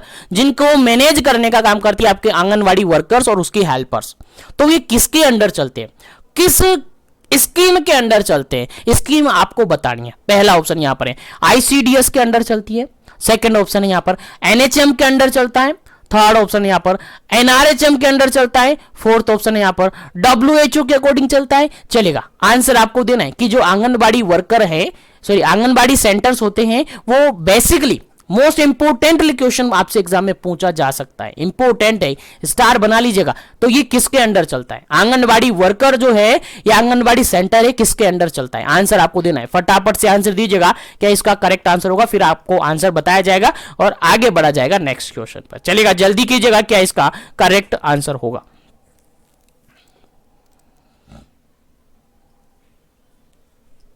चलेगा, इस क्वेश्चन का बिल्कुल करेक्ट आंसर है आपका ऑप्शन नंबर फर्स्ट, बिल्कुल करेक्ट आंसर है। ऑप्शन नंबर फर्स्ट बिल्कुल करेक्ट आंसर है। किसके अंडर चलता है? आपका आंगनबाड़ी जो सेंटर होता है, आंगनबाड़ी सेंटर जो होता है, जो कि आंगनबाड़ी वर्कर्स और उसकी हेल्पर चलाती है, उसको मैनेज करती है, वो किसके अंडर चलता है? आपकी आईसीडीएस जो स्कीम है, आईसीडीएस स्कीम है, यानी कि इंटीग्रेटेड चाइल्ड डेवलपमेंटल सर्विसेज जो स्कीम है, उसके अंडर चलता है। याद रखिएगा, इंपोर्टेंट क्वेश्चन है, स्टार बना लीजिएगा। आपके एग्जाम में एज इट इज क्वेश्चन पूछा जा सकता है। बिल्कुल आपके ब्लॉक से मोल्डेड करके क्वेश्चन निकाल रहा हूं, बिल्कुल हर लाइन से क्वेश्चन बन सकता है और जहां से क्वेश्चन बन सकता है मैं आपको निकाल कर दे रहा हूं। बाकी कोई कहीं पर भी नहीं मिलेगा, आपको ढूंढ लीजिएगा, कहीं पर सर्च कर लीजिएगा, कहीं पर भी नहीं मिलेंगे। आपके ब्लॉक में ही मिलेंगे या फिर जीवन एजुकेशन पर मिलेंगे, बाकी कहीं पर भी नहीं मिलेंगे, कोई भी अवेलेबल नहीं करवाएगा। चलेगा, इसी के साथ आगे बढ़ते हैं नेक्स्ट क्वेश्चन पर। सेशन को लाइक शेयर करें। चलेगा, आगे बढ़ते हैं। नेक्स्ट क्वेश्चन आपके सामने काफी इंपोर्टेंट है, सिंपल सा क्वेश्चन लेकिन सबको आना चाहिए। देखिएगा, आशा जो है, आशा जानते हो ना, बिल्कुल वही आशा है ये। आशा जो है वो preferably in the age group, ASHA की जो एज ग्रुप होती है वो कितनी होनी चाहिए? जो आशा होती है जनरली कम्युनिटी के अंदर, उसकी जनरली जब आशा बनती है तो उसकी एज ग्रुप कितनी होनी चाहिए? आशा की एज ग्रुप कितनी होनी चाहिए? सीधा सा सिंपल सा क्वेश्चन पूछा है, आंसर आपको देना। पहला ऑप्शन यहां पर देखिए, 35 टू 40 ईयर्स, 35 से लेकर 40 साल की होनी चाहिए। सेकेंड ऑप्शन है 25 टू 35, 25 से लेकर 35 साल की होनी चाहिए। थर्ड ऑप्शन है यहां पर 25 टू 45, 25 से लेकर 45 साल की होनी चाहिए। और डी ऑप्शन है यहां पर 25 टू 55 ईयर, 25 से लेकर 55 साल की होनी चाहिए। चलेगा, आशा की बात की जा रही है, आशा का एज ग्रुप कितना होना चाहिए? मोस्ट कॉमनली क्वेश्चन आपसे एग्जाम में पुटअप किया जा सकता है, आपको याद होना चाहिए, क्योंकि ये सब आपके अंडर काम करेगी, ये सब सीएचओ के अंडर काम करेगी। तो आप उनके ऊपर अधिकारी हैं, आप उनके ऊपर अधिकारी है, तो उनके बारे में आपको याद होना चाहिए, इसलिए आपके एग्जाम में क्वेश्चन बन सकता है, इसलिए आपको याद होना चाहिए। तो 32 का जो आंसर होगा आपका, 32 का जो आंसर होगा आपका ऑप्शन नंबर सी बिल्कुल करेक्ट आंसर होगा। क्या होगा? ऑप्शन नंबर सी बिल्कुल करेक्ट आंसर होगा। 25 टू 45, 25 से लेकर 45 साल की होनी चाहिए एक आशा, इसी एज के अंदर आपकी आशा होती है। याद रखिएगा, इंपोर्टेंट क्वेश्चन है, आपके एग्जाम में पूछा जा सकता है। कितनी एज होनी चाहिए आशा की? 25 से लेकर 45 साल होनी चाहिए। चलेगा, आगे बढ़ते हैं नेक्स्ट क्वेश्चन पर, आगे बढ़ते हैं नेक्स्ट क्वेश्चन पर। नेक्स्ट क्वेश्चन आपके सामने काफी इंपोर्टेंट है, देखिएगा काफी इंपोर्टेंट है। क्वेश्चन पूछा जा रहा है 33 नंबर, कह रहा है what is the role of ASHA. ASHA जो है ये वही आशा है, वापस से बार बार आशा आ रही है यार, बार बार आशा आ रही है, तो आपके एग्जाम में 100% आशा से क्वेश्चन आएगा। 100% जो क्वेश्चन बता रहा हूं उनमें से एक क्वेश्चन एज इट इज टपकेगा, एज इट इज आएगा और गोला आपको भरना है। फटाफट से आंसर दे दीजिएगा, गोला भर दीजिएगा। चलेगा, पहला ऑप्शन यहां पर देखिएगा, आशा का क्या रोल है? To create awareness in area, area के अंदर अवेयरनेस क्रिएट करना। सेकेंड ऑप्शन है counselling to pregnant women. Third option है एक्ट एज डिपोट होल्डर। और फोर्थ ऑप्शन है ऑल ऑफ दी अबव। चलेगा, आंसर आपको देना है, फटाफट से आंसर दे दीजिएगा क्या इसका करेक्ट आंसर होगा। चलेगा, जल्दी कीजिएगा ताकि आगे बढ़े। सेशन काफी बड़ा है, काफी सारे क्वेश्चंस हैं इसके अंदर, क्योंकि ब्लॉक का नाम ही है यार कम्युनिकेशन मैनेजमेंट सुपरविजन, तो काफी बड़ा है और क्वेश्चन भी काफी सारे हैं। चलेगा, इस क्वेश्चन का जो बिल्कुल राइट आंसर होगा आपका 33 का बिल्कुल राइट आंसर होगा, that is option number D होगा। ऑप्शन नंबर डी बिल्कुल करेक्ट आंसर होगा, क्योंकि आशा की अगर बात करें तो आशा एरिया के अंदर अवेयरनेस फैलाती है, यानी कि अवेयरनेस भी करती है, यानी जानकारी जागरूकता फैलाती है। उसके अलावा काउंसलिंग देती है, किसको? प्रेग्नेंट लेडी को काउंसलिंग भी प्रोवाइड करती है। उसके अलावा डिपोट होल्डर भी है, वो होती है, डिपोट होल्डर की तरह भी ये काम करती है। सर डिपोट होल्डर मतलब समझे नहीं, तो समझिएगा यार, डिपोट मतलब डिब्बा लेके जलती है क्या? बिल्कुल वही है। जो ORS होते हैं उनको डिस्ट्रीब्यूट करती है कम्युनिटी के अंदर। आयरन एंड फोलिक एसिड जो होती है उनकी टैबलेट डिस्ट्रीब्यूट करती हैं कहां पर, कम्युनिटी के अंदर। जो मलेरिया के रिगार्डेड क्लोरोक्विन होती हैं, कौन सी क्लोरोक्विन्स होती हैं, उनका डिस्ट्रीब्यूशन करती है। कॉन्ट्रासेप्टिव्स होते हैं उनका डिस्ट्रीब्यूशन करती है। इसीलिए ये डिपोट का भी काम करती है, यानी डिपोट होल्डर का भी ये काम करती हैं। याद रखेगा तीनों इंपोर्टेंट ऑप्शन है, तीनों इंपोर्टेंट रोल होते हैं आशा के, याद रखेगा, भूलना नहीं है बिल्कुल भी। चलेगा आगे बढ़ जाते हैं नेक्स्ट क्वेश्चन पर। नेक्स्ट क्वेश्चन एक बार फिर से सेम क्वेश्चन आ जाता है और आपको आंसर बताना है इस क्वेश्चन का, क्योंकि मैं बता चुका हूं anganwadi centre under the, anganwadi centre किसके अंडर चलता है, चलेगा जल्दी से बताए किस स्कीम के अंदर आंगनबाड़ी सेंटर चलता है। ऑप्शन के अकॉर्डिंग आंसर देना। पहला ऑप्शन यहां पर आईसीडीएस के अकॉर्डिंग, सेकंड ऑप्शन है यहां पर यूनिसेफ के अंडर, थर्ड ऑप्शन है यहां पर FAO के अंडर और फोर्थ ऑप्शन है यहां पर CARE केयर के अंडर। चलिएगा आंसर आपको देना है फटाफट से, क्या इसका करेक्ट आंसर होगा। आंगनबाड़ी सेंटर किसके अंडर चलता है? उम्मीद करता हूं सभी को याद होगा, जिसको याद नहीं है वो याद रखिएगा।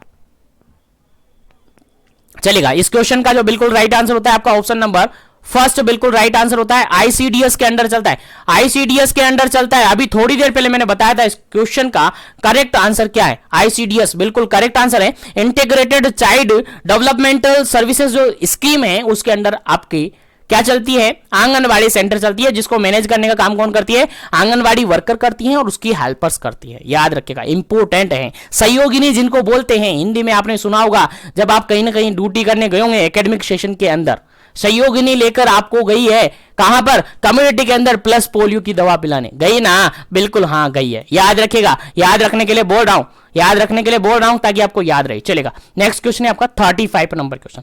35 नंबर क्वेश्चन क्या कहता है, देखिएगा, the modular training is for the period of 23 days in 5 episode. देखिए क्वेश्चन सिंपल सा यहां पर यह पूछा है कि जो आशा होती है, किसकी बात की जा रही है यहां पर, आशा। मॉड्यूलर ट्रेनिंग किसको दी जाती है, पहला क्वेश्चन तो यहां पर आपको याद होना चाहिए। मॉड्यूलर ट्रेनिंग स्पेशली आशा को अवेलेबल होती है, आशा को अवेलेबल करवाई जाती है। फोकस कर रहे हैं अपन, ठीक है। तो आशा को अगर मॉड्यूलर ट्रेनिंग अवेलेबल करवाई जा रही है, कितने दिन तक अवेलेबल करवाई जाती है, 23 दिन तक अवेलेबल करवाई जाती है। हाउ मेनी एपिसोड, 5 एपिसोड इसके होते हैं। याद रखिएगा इंपॉर्टेंट क्वेश्चन है, इस लाइन में भी घुसे हुए हैं, आपको याद होनी चाहिए। तो आशा की जो मॉड्यूलर ट्रेनिंग होती है उसके अंदर 5 एपिसोड होते हैं और 23 दिन तक ये ट्रेनिंग होती है। तो वो कितने टाइम पीरियड के अंदर दी जानी चाहिए, कितना टाइम पीरियड फिक्स होता है कि उस टाइम पीरियड के अंदर आशा को मॉड्यूलर ट्रेनिंग के अंदर 5 एपिसोड कंप्लीट करने होते हैं और 23 डेज कंप्लीट करने होते हैं, कितने टाइम में। चलेगा ऑप्शन के अकॉर्डिंग आंसर देना है। पहला ऑप्शन यहां पर ओवर 4 मंथ, 4 महीने। सेकंड ऑप्शन है यहां पर ओवर 6 मंथ, 6 महीने। थर्ड ऑप्शन है यहां पर ओवर 9 मंथ, 9 महीने। और फोर्थ ऑप्शन है ओवर 12 मंथ, 12 मंथ, 12 महीने यानी 1 ईयर। चलेगा आंसर आपको बताना है क्या इसका करेक्ट आंसर होगा।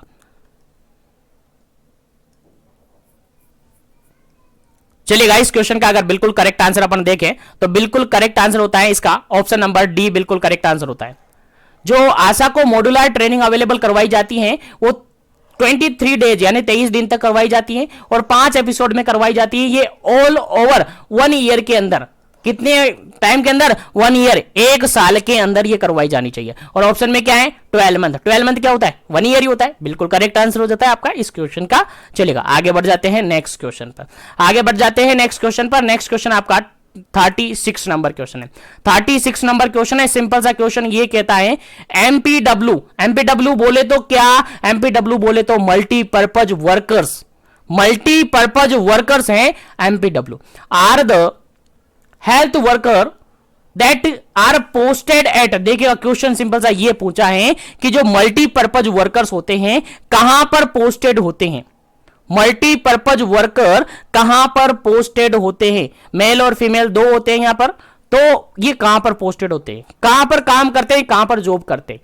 क्वेश्चन समझ में आ गया, अब आंसर देना। पहला ऑप्शन यहां पर सब सेंटर लेवल पर, सेकंड ऑप्शन यहां पर पीएससी प्राइमरी हेल्थ सेंटर पर, थर्ड ऑप्शन यहां पर सीएचसी यानी कम्युनिटी हेल्थ सेंटर पर, और फोर्थ ऑप्शन यहां पर डीएच यानी कि डिस्ट्रिक्ट हॉस्पिटल में। चलेगा जल्दी से आपको आंसर देना है क्या इसका करेक्ट आंसर होगा, उसके बाद इसका करेक्ट आंसर आपको बताया जाएगा। चलेगा जल्दी कीजिएगा क्योंकि क्वेश्चन अभी काफी सारे हैं और जल्दी जल्दी चल रहे हैं। चलेगा, चलिए इस क्वेश्चन का बिल्कुल राइट आंसर होता है ऑप्शन नंबर फर्स्ट बिल्कुल करेक्ट आंसर है, सब सेंटर लेवल पर होता है, क्योंकि हमने स्टार्टिंग क्वेश्चन के अंदर ही पढ़ा था, ग्रास रूट की बात की थी, किसकी, ग्रास रूट की बात की थी। और ग्रास रूट में कौन होता है सर, आशा होती है। ग्रास रूट में कौन होता है, आशा होती है सर। ग्रास रूट में मल्टीपर्पज वर्कर्स होते हैं सर, ग्रास रूट में आपकी आंगनवाड़ी वर्कर्स होती हैं। तो ये कहां होते हैं, ग्रास रूट कहां होता है सर, सब सेंटर में होते हैं। तो ऐसे ही याद रखेगा, सब सेंटर पर ही आपका मल्टीपर्पज वर्कर्स होते हैं। मल्टीपर्पज वर्कर्स होते हैं, मेल भी होता है और फीमेल भी होता है। चलिएगा आगे बढ़ जाते हैं नेक्स्ट क्वेश्चन पर। और नेक्स्ट क्वेश्चन आपके सामने काफी इंपॉर्टेंट क्वेश्चन है, सिंपल सा क्वेश्चन है, बस थोड़ा सा समझना है, आंसर आपको ऑटोमेटिकली निकल के आ जाएगा। देखिएगा क्वेश्चन ये कहता है, देखिए क्वेश्चन ये कहता है, ASHA have to mobilise targeted community once in, खाली जगह छूटा हुआ है, यहां पर आपको भरना है, for the celebration of village health and nutrition day at their anganwadi centre. देखिए क्वेश्चन सिंपल सा ये पूछा है, सिंपल सा क्वेश्चन है, एज इट इज ये पूछा है कि आशा जो होती है मोबिलाइज टारगेटेड जो कम्युनिटी है उसके अंदर एक बार क्या करती हैं, village health and nutritional day celebrate करती है। कम्युनिटी के अंदर मोबिलाइज टारगेटेड कम्युनिटी जो होती है उसके अंदर आशा है वो village health nutritional day celebrate करती हैं। कहां पर, आंगनवाड़ी के अंदर। कहां पर, आंगनवाड़ी के अंदर करती हैं। तो कितने टाइम पीरियड में करती हैं, एक बार करती हैं, कितने टाइम पीरियड, पहला ऑप्शन यहां पर 1 मंथ यानी एक महीने में एक बार, सेकंड ऑप्शन है 1 वीक एक सप्ताह में एक बार, थर्ड ऑप्शन है 2 मंथ 2 महीने में एक बार, और डी ऑप्शन है 6 मंथ 6 महीने में एक बार। चलिएगा आंसर आपको बताना है, क्या इसका करेक्ट आंसर होगा, जो आशा है वो village health and nutritional day celebrate करती है आंगनबाड़ी के अंदर, कितने टाइम पीरियड में करती हैं, एक बार करती हैं, कितने टाइम पीरियड में, आंसर आपको देना है। चलेगा, काफी इंपॉर्टेंट क्वेश्चन है, आपको याद नहीं है तो याद रख लीजिएगा, बिल्कुल फर्स्ट नंबर ऑप्शन बिल्कुल करेक्ट आंसर है, 1 मंथ यहां पर बिल्कुल करेक्ट आंसर है।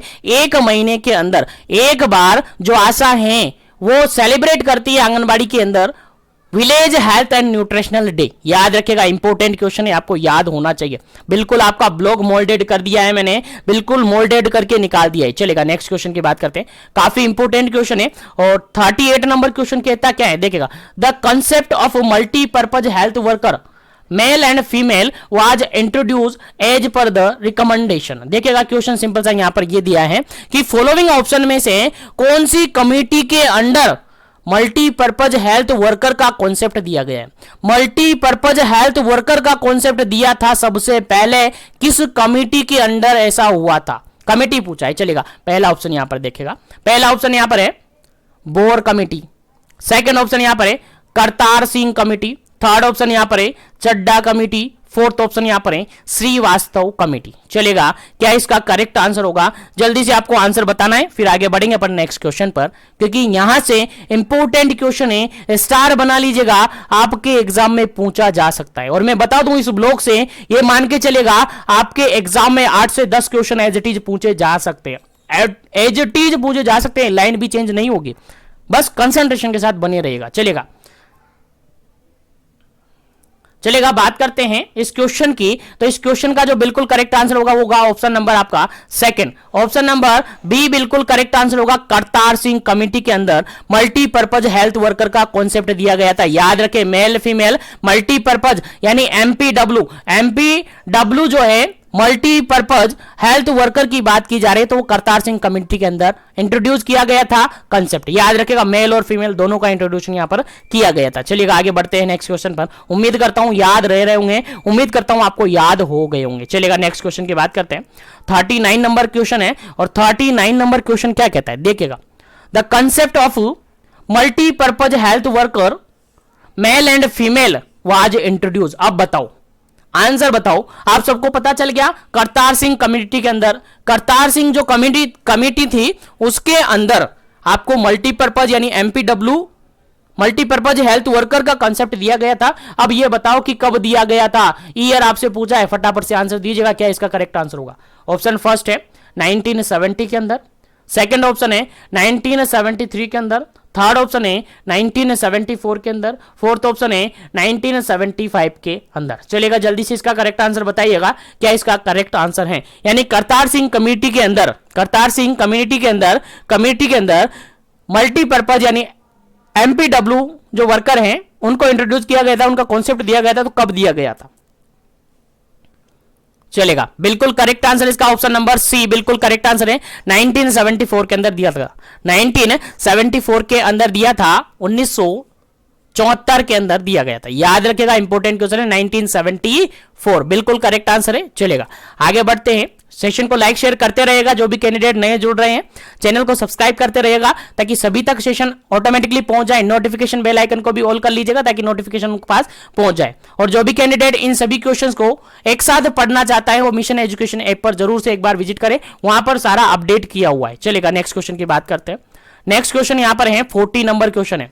40 नंबर क्वेश्चन है। क्वेश्चन ये कहता है all of the following are the grass root level worker except. देखिए क्वेश्चन यहां पर सिंपल सा ये कहा गया है कि सभी ऑप्शन के अकॉर्डिंग अगर बात करें तो सभी वर्कर ग्रास रूट जो कि सब सेंटर पर होता है, ग्रास रूट बताया ना आपको सब सेंटर पर होता है, वहां पर काम करते हैं। लेकिन एक ऐसा ऑप्शन है जो कि ग्रास रूट पर काम नहीं करता है, ग्रास रूट पर ये काम नहीं करता है। फटाफट से आंसर आपको देना है, क्या इसका करेक्ट आंसर होगा, फिर आगे बढ़ेंगे इस क्वेश्चन को लेकर। चलेगा, जल्दी कीजिएगा, क्या इसका करेक्ट आंसर होगा। पहला ऑप्शन यहां पर है हेल्थ असिस्टेंट, सेकंड ऑप्शन यहां पर है आंगनवाड़ी वर्कर, थर्ड ऑप्शन यहां पर है विलेज हेल्थ गाइड, और फोर्थ ऑप्शन यहां पर है ट्रेडिशनल बर्थ अटेंडेंट यानी TBA। चलेगा, करेक्ट आंसर आपको बताना है क्या इसका करेक्ट आंसर होगा। जल्दी कीजिएगा, क्या इसका करेक्ट आंसर होगा।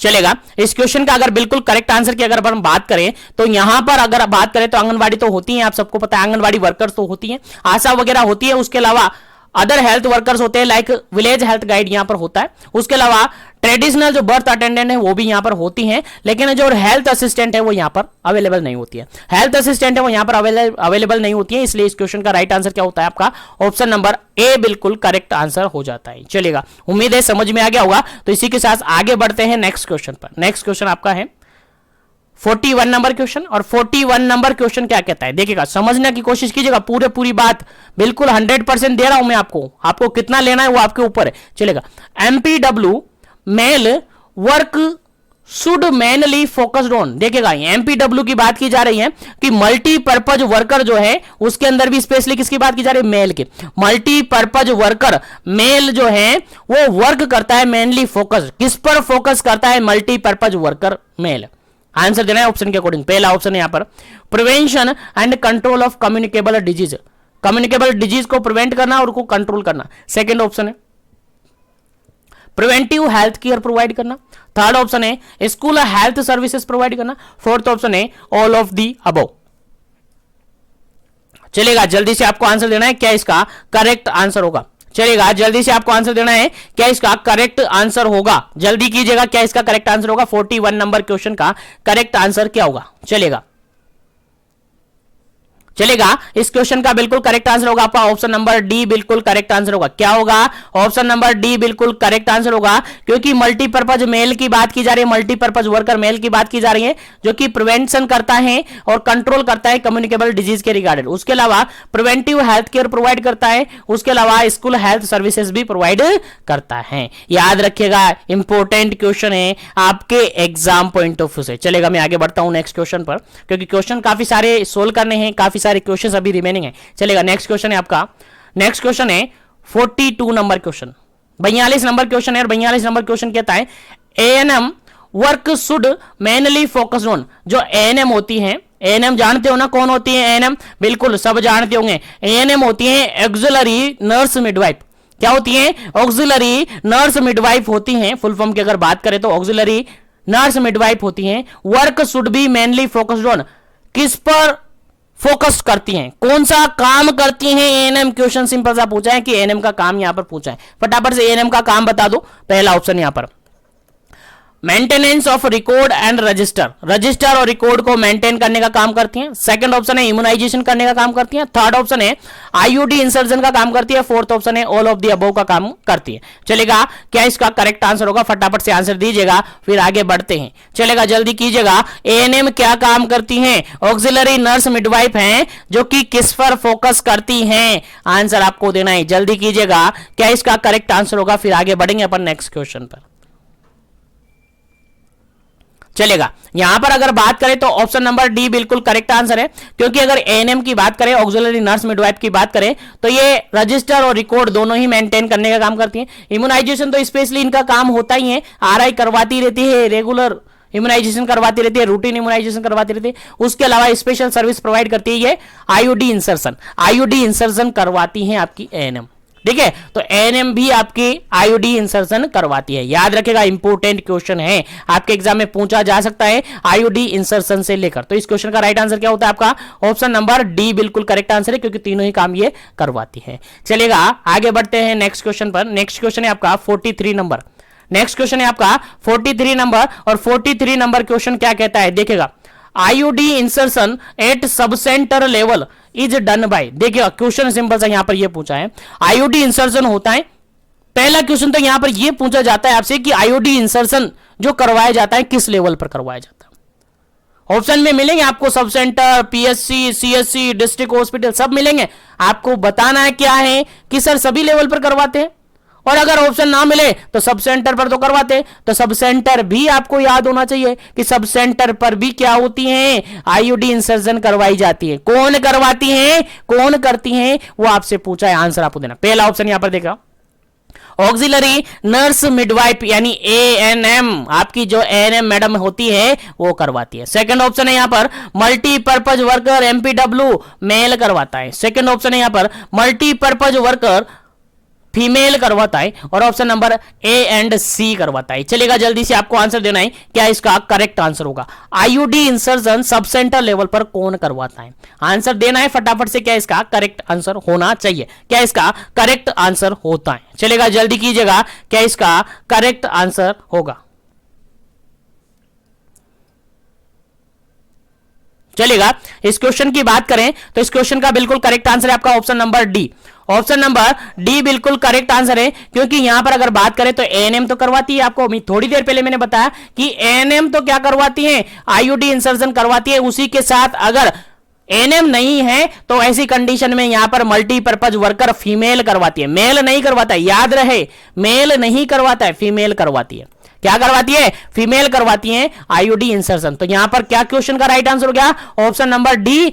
ए और सी दोनों ऑप्शन यहां पर सही है, बी गलत है। याद रखिएगा, इंपॉर्टेंट क्वेश्चन है आपके एग्जाम पॉइंट ऑफ व्यू से। चलेगा, आगे बढ़ते हैं नेक्स्ट क्वेश्चन पर। नेक्स्ट क्वेश्चन है आपका 44 नंबर। नेक्स्ट क्वेश्चन है 44 नंबर, और 44 नंबर क्वेश्चन क्या कहता है? देखिएगा, समझिएगा। The preferable age eligibility for the MPW multipurpose health worker male, male की बात की जा रही है। मल्टीपर्पज हेल्थ वर्कर मेल की बात की जा रही है कि इसकी एलिजिबिलिटी क्या है, यानी मल्टीपर्पज हेल्थ वर्कर जो बनता है उसकी एलिजिबिलिटी क्या है। समझ में आ रहा ना? कितने साल का वो होना चाहिए जब जाकर उसको क्या करवाया जाएगा? मल्टीपर्पज वर्कर बनाया जाएगा। कितने साल का एटलीस्ट होना चाहिए? पहला ऑप्शन है यहां पर बिलो 25 ईयर होना चाहिए। सेकंड ऑप्शन है यहां पर अबाउट 25 ईयर होना चाहिए। थर्ड ऑप्शन है यहां पर 25 टू 45 ईयर होना चाहिए, और फोर्थ ऑप्शन है यहां पर ऑल ऑफ दीज होना चाहिए। चलेगा, क्या इसका करेक्ट आंसर है? आंसर आपको देना है फटाफट से। 44 नंबर क्वेश्चन का क्या करेक्ट आंसर है? आंसर आपको देना है, फिर करेक्ट आंसर आपको बताया जाएगा, आगे बढ़ा जाएगा। सेशन को लाइक शेयर करते रहेगा ताकि सेशन भी सबको मिलता रहे, सब पढ़ते रहे, क्योंकि मेरा टारगेट भी पूरा हो सके, क्योंकि मेरा टारगेट है सब सेशन को पढ़े, सब सेशन को पढ़े, सबको बेनिफिट हो। चलेगा, 44 नंबर क्वेश्चन का बिल्कुल करेक्ट आंसर हो जाता है आपका, बिल्कुल करेक्ट आंसर हो जाता है आपका। उम्मीद करता हूं सभी को याद होगा, उम्मीद करता हूं सभी को याद होगा। जिसको याद नहीं है वो याद रख लीजिएगा, बिल्कुल याद रख लीजिएगा। इसके लिए एप्लीकेबल की बात करें, एलिजिबिलिटी की अगर बात करें तो ऑप्शन नंबर फर्स्ट बिल्कुल करेक्ट आंसर है। ऑप्शन नंबर फर्स्ट बिल्कुल करेक्ट आंसर है। एज कितनी होनी चाहिए जी? बिल्कुल बिलो 25 ईयर होनी चाहिए। 25 साल से कम एलिजिबिलिटी इसकी होती है। ठीक है, याद रखेगा, इंपोर्टेंट क्वेश्चन है आपके एग्जाम पॉइंट ऑफ व्यू से। चलेगा, आगे बढ़ जाते हैं नेक्स्ट क्वेश्चन पर, 45 नंबर क्वेश्चन। नेक्स्ट क्वेश्चन है आपका 45 नंबर क्वेश्चन, और 45 नंबर क्वेश्चन क्या कहता है, देखिएगा, समझिएगा क्वेश्चन क्या कहता है। क्वेश्चन ये कहता है, true regarding the weekly calendar, weekly work calendar. देखिए क्वेश्चन यहां पर ये पूछा है, एक्सेप्ट करके पूछा है। True regarding the weekly calendar, work calendar, जो वीकली वर्क कैलेंडर होता है, यानी WWC, सुना होगा आपने नाम WWC का, WWF नहीं कह रहा मैं, WWC, वीकली वर्क कैलेंडर की बात कर रहा हूं, जिसके रिगार्डेड सभी ऑप्शन यहां पर सही है लेकिन एक ऑप्शन गलत है, जिसके रिगार्डेड सभी स्टेटमेंट सही है लेकिन एक स्टेटमेंट यहां पर गलत है। तो वो गलत स्टेटमेंट आपको ढूंढना है, फटाफट से आपको आंसर देना है, क्या इसका करेक्ट आंसर है। पहला ऑप्शन देखेगा, पहला ऑप्शन है, first column is number of working hour in a day. पहला कॉलम होता है जिसके अंदर क्या लिखा रहता है, working hour in a day, यानी एक दिन में कितना काम करना है वो लिखा रहता है। उसके अलावा सेकेंड ऑप्शन में लिखा है यहां पर, row are the prepared on hour wise basis starting from 9 AM to 4 PM, यानी कि रो बनाकर लिखे जाते हैं कि कितना टाइम बेसिस पर कितना टाइम आप काम करते हैं, यानी 9 बजे से लेकर 4 बजे तक का टाइम पीरियड उसके अंदर होता है। सेकंड, थर्ड ऑप्शन यहां पर, next 10 column are days in a week, 10 column are days in a week, ये लिखा रहता है। फोर्थ ऑप्शन यहां पर देखिएगा, calendar is systematically way to define and plan worker for specific period. देखिए क्वेश्चन समझ में आ गया, क्वेश्चन के अंदर ऑप्शन भी आपको समझ में आ गए, अब आंसर आपको देना। गलत ऑप्शन ढूंढना है, पहले ही बता दिया हूं मैं, गलत ऑप्शन ढूंढना है क्योंकि यहां पर एक्सेप्ट करके निकालना है। ऊपर तो लिखा है true regarding the weekly work calendar, ऐसे कंफ्यूजन करेंगे क्वेश्चन में, ऊपर तो लिख देंगे ट्रू और नीचे लिख देंगे एक्सेप्ट घुसा के। बताओ अब कंफ्यूजन होगा कि नहीं होगा? बिल्कुल ऑब्वियसली होगा, सबको कंफ्यूजन होगा। अगर ध्यान नहीं दिया तो कंफ्यूजन होगा, क्योंकि ऊपर तो पूछ लिया ट्रू, नीचे पूछ रहा है गलत, ऊपर तो पूछ रहा है ट्रू, नीचे पूछ रहा है फॉल्स। अब बताओ क्या करें, बैलेंस कर दे दोनों को, कैसे कर दे बैलेंस? एक्सेप्ट करना है तो एक्सेप्ट करो फटाफट से एक्सेप्ट, चलेगा। इस क्वेश्चन का बिल्कुल करेक्ट आंसर होता है आपका ऑप्शन नंबर सी, बिल्कुल करेक्ट आंसर है, क्योंकि यहां पर साफ है कि एक वीक के अंदर तो 7 ही डेज होते हैं, एक वीक के अंदर तो 7 ही डेज होते हैं, लेकिन उसमें भी आपको एक ही कॉलम लिखना है। यहां पर कितना कॉलम लिखना है? 6 कॉलम लिखने हैं।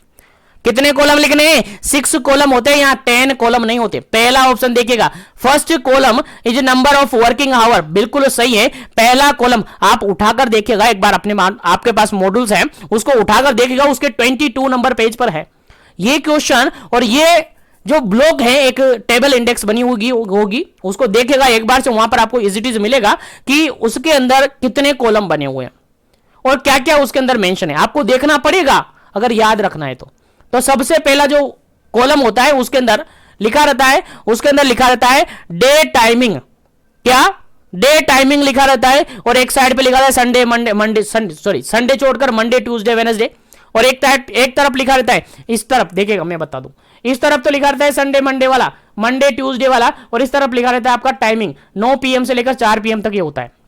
9 AM से लेकर सुबह 9 बजे से लेकर शाम 4 बजे तक ये होता है। तो पहला ऑप्शन यहां पर करेक्ट है। सेकंड ऑप्शन की अगर बात करें तो ये भी करेक्ट है, क्योंकि यहां पर जो रो बना रहता है उसके अंदर हावर वाइज बेसिस स्टार्टिंग टाइमिंग होता है, 9 बजे से लेकर 4 बजे तक का टाइमिंग उसमें होता है। उसके अलावा कैलेंडर जो है, कैलेंडर मेथड है, ये सिस्टमेटिक वेव है जिसके अंदर हमें प्लान करना होता है, work specific period of time के लिए हमें पहले से ही प्लान करना होता है, और पहले से ही प्लान करके अपन सेटअप कर लेते हैं ताकि अब आगे नेक्स्ट वीक के अंदर हमें करना क्या है वो सब पता रहता है। इसलिए आपका गलत जो ऑप्शन है वो क्या है? सी ऑप्शन है, क्योंकि यहां पर 10 कॉलम नहीं, यहां पर केवल 6 कॉलम होते हैं, यहां पर 10 कॉलम नहीं, केवल 6 कॉलम होने चाहिए, क्योंकि वीक के अंदर तो टोटल 7 वीक होते हैं, वीक के अंदर तो टोटली 7 दिन माने जाते हैं, उसके अंदर संडे को हटाए तो 6 ही बचे ना, तो 6 कॉलम यहां पर होते हैं।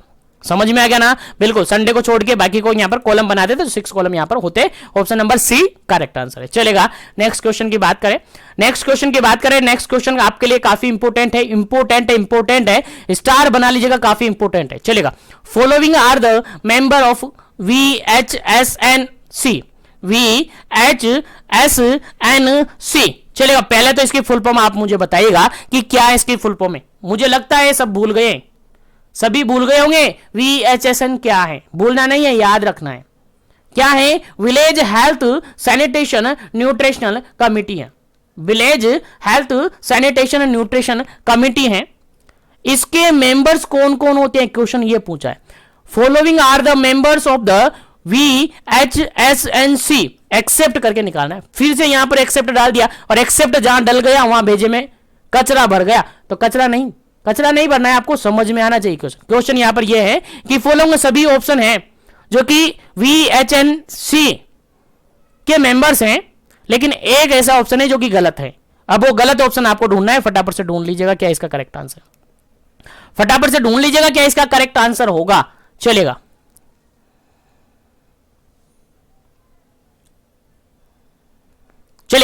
यहां पर बिल्कुल करेक्ट आंसर आपका क्या होगा। पहला ऑप्शन है यहां पर इलेक्टेड ग्राम पंचायत मेंबर, सेकंड ऑप्शन है यहां पर आशा, और थर्ड ऑप्शन है यहां पर staff government health related services, और फोर्थ ऑप्शन है यहां पर नन ऑफ दी अबव। चलेगा, क्या इसका करेक्ट आंसर होगा।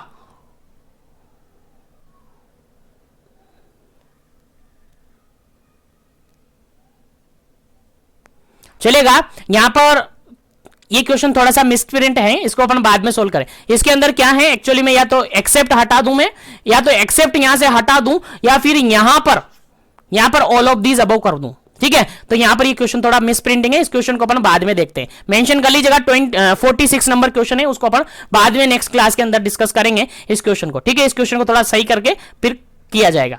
ठीक है, चलिएगा आगे बढ़ते हैं नेक्स्ट क्वेश्चन पर। इस क्वेश्चन में थोड़ा मिस्टेक प्रिंटिंग है, चलिएगा आगे बढ़ते हैं नेक्स्ट क्वेश्चन पर। नेक्स्ट क्वेश्चन आपके सामने एक बार फिर से, नेक्स्ट क्वेश्चन है 47 नंबर। 47 नंबर क्वेश्चन कहता क्या है, देखिएगा। Village health sanitation and nutrition committee has been constituted under. चलिएगा एक बार फिर से, क्वेश्चन काफी सिंपल सा पूछा है कि जो आपकी VHSNC village health sanitation nutrition committee होती है, वो किसके अंडर कॉन्स्टिट्यूट होती है, किसके अंडर बनी होती है, किस स्कीम के अंडर बनी रहती है। ऑप्शन के अकॉर्डिंग आंसर बताना है। पहला ऑप्शन यहां पर देखिएगा ICDS के अंडर, सेकंड ऑप्शन है यहां पर यूनिसेफ के अंडर, थर्ड ऑप्शन है यहां पर WHO के अंडर, और फोर्थ ऑप्शन है यहां पर NHM के अंडर। चलेगा, जल्दी से आपको आंसर बताना है क्या इसका करेक्ट आंसर है, किसके अंडर ये कॉन्स्टिट्यूट होती हैं। चलेगा, जल्दी से आपको आंसर बताना है क्या इसका करेक्ट आंसर होगा। जो village health and sanitation committee, village health sanitation and nutrition committee है, वो किसके अंडर कॉन्स्टिट्यूटेड रहती है। चलेगा, जल्दी से आपको आंसर बताना है क्या इसका करेक्ट आंसर होगा, उसके बाद इसका करेक्ट आंसर आपको बताया जाएगा। जल्दी कीजिएगा, क्या इसका करेक्ट आंसर होगा। चलेगा, इस क्वेश्चन का अगर बिल्कुल करेक्ट आंसर अपन देखें तो बिल्कुल ऑप्शन नंबर डी बिल्कुल करेक्ट आंसर है। NHM के अंडर ये चलती है, किसके अंडर चलती है, नेशनल हेल्थ मिशन के अंडर ये चलती है। किसके अंडर, नेशनल हेल्थ मिशन के अंडर ये चलती है। बिल्कुल करेक्ट आंसर है, इंपॉर्टेंट क्वेश्चन है आपके एग्जाम पॉइंट ऑफ व्यू से, NHM के अंडर ये चलती है। ठीक है, याद रखिएगा, इंपॉर्टेंट क्वेश्चन है। चलिएगा आगे बढ़ते हैं नेक्स्ट क्वेश्चन पर। नेक्स्ट क्वेश्चन है आपका 48 नंबर क्वेश्चन। नेक्स्ट क्वेश्चन है 48 नंबर क्वेश्चन, और 48 नंबर क्वेश्चन सिंपल सा ये पूछा है, खाली जगह यहां पर छोड़ी हुई, इस खाली जगह को आपको भरना है, खाली जगह को आपको भरना है, और पूछा है are the people who do the right thing, people who do right thing, वो कौन होता है जो, वो कौन होता है जो राइट थिंग करता है। Do right thing, right thing की बात की जा रही है यहां पर, do right thing, right thing, इतना सा याद रखें, राइट थिंग की बात की जा रही है। बताइए क्या इसका करेक्ट आंसर हो, क्या इसका करेक्ट आंसर होगा। ऑप्शन के अकॉर्डिंग आपको आंसर देना है, फिर इसका करेक्ट आंसर आपको बताया जाएगा। ठीक है, जल्दी कीजिएगा, क्या इसका करेक्ट आंसर होगा। बिल्कुल वो पीपुल जो कि who do the right thing, right thing. चलेगा, जल्दी से क्या आंसर देना। पहला ऑप्शन नंबर है मॉनिटर होता है, सेकंड नंबर ऑप्शन है कंट्रोलर होता है, थर्ड नंबर ऑप्शन है मैनेजर होता है, उसके बाद फोर्थ नंबर ऑप्शन है आपका लीडर होता है। चलेगा, क्या इसका करेक्ट आंसर होगा। जल्दी से आपको आंसर देना है, उसके बाद इसका करेक्ट आंसर आपको बताया जाएगा। जल्दी कीजिएगा, क्या इसका करेक्ट आंसर होगा।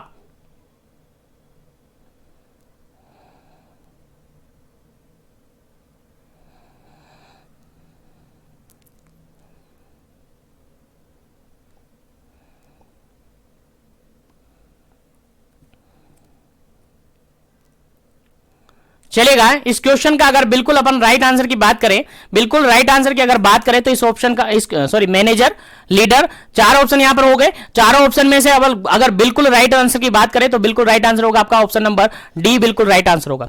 डी बिल्कुल राइट आंसर होगा, क्योंकि लीडर, लीडर बोले तो नेता, लीडर बोले तो नेता, और ये लीडर ही है, लीडर ही है जो कि क्या करता है, राइट थिंक करता है। राइट थिंक करने से मतलब क्या है सर, राइट थिंक करने से मतलब क्या है, वो लोग या वो नेता जो सही काम करते हैं। क्या करते हैं, सही काम करते हैं। क्या करते हैं, सही काम करते हैं। याद रखिएगा, राइट थिंक करते हैं, राइट थिंक करते हैं, सही काम करते हैं। Do the right thing, do the right thing, सही काम करते हैं। ठीक है, याद रखिएगा, सही काम करते हैं। चलिए आगे बढ़ते हैं नेक्स्ट क्वेश्चन पर। नेक्स्ट क्वेश्चन आपके सामने 49 नंबर, और 49 number question same as it is question है, थोड़ा सा चेंजेस है। अब कंफ्यूजन बिल्कुल भी नहीं होना है, खाली जगह भरने हैं आपको। Are the people who do the thing right. देखिए उसके अंदर तो राइट थिंग था, उसके अंदर क्या था, राइट थिंग था, इसके अंदर थिंग राइट हो गया है। चलेगा, आंसर आपको देना है, फटाफट से आंसर बताइएगा क्या इसका करेक्ट आंसर है। पहला ऑप्शन यहां पर एडवोकेट, सेकंड ऑप्शन यहां पर पॉलिटिशियन, थर्ड ऑप्शन यहां पर मैनेजर, और फोर्थ ऑप्शन यहां पर लीडर। चलेगा, आंसर आपको बताना है। वो लोग जो थिंग को सही करता है, राइट थिंग नहीं करता है, वो थिंग राइट करता है, चीजों को सही करता है। समझ में आ रहा ना, चीजों को सही करता है, थिंग को सही करता है, थिंग राइट करता है, राइट थिंग नहीं करता है। ठीक है, काम सही नहीं करता है, लेकिन जो चीजें हैं, जो थिंग्स हैं, उनको राइट करता है। समझ में आ रहा है क्या कह रहा हूं मैं, बिल्कुल आंसर आपको देना है, बिल्कुल करेक्ट आंसर इस क्वेश्चन का। बिल्कुल इस क्वेश्चन का करेक्ट आंसर है आपका option number C. Option number C बिल्कुल करेक्ट आंसर है, मैनेजर। वो मैनेजर ही होता है जो वस्तुओं को, जो चीजों को, जो थिंग्स को राइट करवाता है, जो कि थिंग्स को क्या करवाता है, राइट करवाता है। लेकिन लीडर की बात करें तो ये लीडर थिंग्स को राइट नहीं करवाता है, राइट थिंग्स करवाता है। याद रहे, इतना सा डिफरेंस आपको याद होना चाहिए। अगर थिंग्स राइट आता है, थिंग्स राइट आता है तो आपका मैनेजर होगा, अगर राइट थिंग आता है तो आपका लीडर होगा। याद रहे, इंपॉर्टेंट क्वेश्चन है, आपके एग्जाम में as it is question put up हो सकता है। अगर राइट थिंग करे तो लीडर है, और थिंग राइट करे तो मैनेजर है। चलेगा, आगे बढ़ते हैं और नेक्स्ट क्वेश्चन की बात करते हैं। नेक्स्ट क्वेश्चन आपके सामने 50 नंबर, और 50 नंबर क्वेश्चन क्या कहता है, देखिएगा, quality of good leader. Good leader की क्या क्वालिटी होगी। एक अच्छा लीडर कौन होगा, अच्छा नेता कौन होगा। अच्छा लीडर जानते हो ना, नेता ही होता है लीडर। तो लीड करने वाला जो लीडर होता है वो कौन होता है, अच्छा नेता, उसकी क्वालिटी क्या होगी। पहला ऑप्शन यहां पर देखेगा, हाई एनर्जी लेवल उसका होगा, स्ट्रेस टॉलरेंस करने वाला होगा। सेकंड ऑप्शन है सेल्फ कॉन्फिडेंस उसके अंदर होगा। थर्ड ऑप्शन है इमोशनल मैच्योरिटी उसके अंदर होगी। फोर्थ ऑप्शन है ऑल ऑफ दी अबव। उसका करेक्ट आंसर क्या होगा, जल्दी से आपको आंसर बताना है। बिल्कुल उम्मीद करता हूं सभी को इस क्वेश्चन का आंसर पता चल गया है क्या इसका करेक्ट आंसर होगा। चलेगा, इस क्वेश्चन का बिल्कुल राइट आंसर है ऑप्शन नंबर डी, बिल्कुल करेक्ट आंसर है। क्योंकि अच्छा लीडर वही है, एक गुड लीडर वही है जिसके अंदर क्वालिटीज प्रेजेंट है। क्वालिटीज मतलब ऐसा पर्सन जिसके अंदर एनर्जी है, लेवल अच्छा है, स्ट्रेस को टॉलरेट करने वाला होगा, सेल्फ कॉन्फिडेंस रखने वाला होगा। क्योंकि अगर सेल्फ कॉन्फिडेंस, खुद को ही कॉन्फिडेंस नहीं रखा तो दूसरे को क्या कॉन्फिडेंस देगा। उसके अलावा इमोशनल मैच्योरिटी उसके अंदर होगी। अगर तीनों ही उसके अंदर हो गई तो वो अच्छा लीडर है। यानी following the option are correct. ठीक है, सभी ऑप्शन यहां पर क्या है, सही है। ऑल ऑफ दी आर बिल्कुल करेक्ट आंसर है। तो उम्मीद करता हूं यहां तक सभी क्वेश्चन आपको समझ में आ गए होंगे। और